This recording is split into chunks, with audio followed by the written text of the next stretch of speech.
मुंडका थाने से जो है ना लोहा चोरी का शिकायत मिली थी, जिस पे कई लोगों को हिरासत में लिया गया। क्या मामला है ये पूरा? मुंडका थाने में एक क्रेन हायरिंग कंपनी है जिसका गोदाम है। तो इसके मालिक ने 20-21 नवंबर को एक कंप्लेंट रजिस्टर कराई थी थाने में, जिसमें बताया गया था कि इन्होंने over a period of time देखा कि बहुत सारा सामान ये उस गोदाम में रखवाते जा रहे हैं, लेकिन सामान इन्होंने जब उसको वेरीफाई किया तो वो कम प्रतीत हो रहा है। तो उसकी इन्वेस्टिगेशन के लिए पहले एक मुकदमा रजिस्टर किया गया था। इन्होंने सबसे पहला शक अपने वॉचमैन पे जताया था, क्योंकि वॉचमैन ही है जिसके पास चाबी वहाँ की रहती है, एंट्री एग्जिट कंट्रोल करता है। उससे शुरुआत में पूछताछ में कुछ वर्थवाइल नहीं मिला था, लेकिन फिर मौके को दोबारा से विज़िट किया गया, एग्ज़ामिन किया गया। उसमें ये पता चला कि एंट्री एग्जिट का सिर्फ एक ही रास्ता है, जो कि गेट है, और जो वॉचमैन है वो अपनी फैमिली के साथ वहीं रहता है।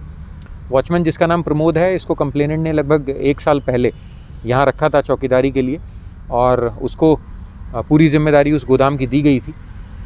वॉचमैन से कड़ाई से पूछताछ करने के बाद वॉचमैन ने ये कबूला कि मैंने अपने साथियों के साथ मिल के, क्योंकि मालिक यहाँ बहुत कम ही आते थे, तो पैसों के लालच में हमने कुछ सामान यहाँ से निकाला है और उसको बेच दिया है, और उससे कमाई हुई या अर्जित की हुई धनराशि मेरे घर पर रखी है। तो घर पर पहुँचने के बाद वहाँ लगभग 11.5 लाख रुपए रिकवर हुए, जो कि चुराई हुई संपत्ति है। उसको बेचने के बाद इन्होंने अर्जित किए थे।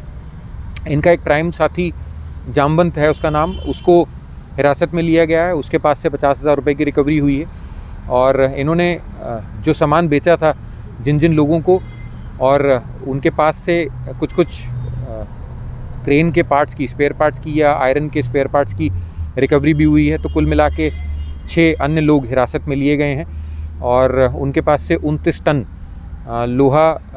लोहे के स्पेयर पार्ट्स, क्रेन के स्पेयर पार्ट्स की रिकवरी हुई है अभी तक। सर, ये लोग के ऊपर क्या पहले से भी कोई आपराधिक मामले हैं? इनमें 7 लोगों के ऊपर कोई आपराधिक मामला नहीं है, लेकिन एक राजन करके एक अक्यूज़ड हैं, इनके ऊपर एक 2015 का मुकदमा है। तो अभी इन सब के ऊपर जो है क्या कार्रवाई की जा रही है? इनको सबको अरेस्ट कर लिया गया है। फर्दर रिकवरी की कोशिश चल रही है।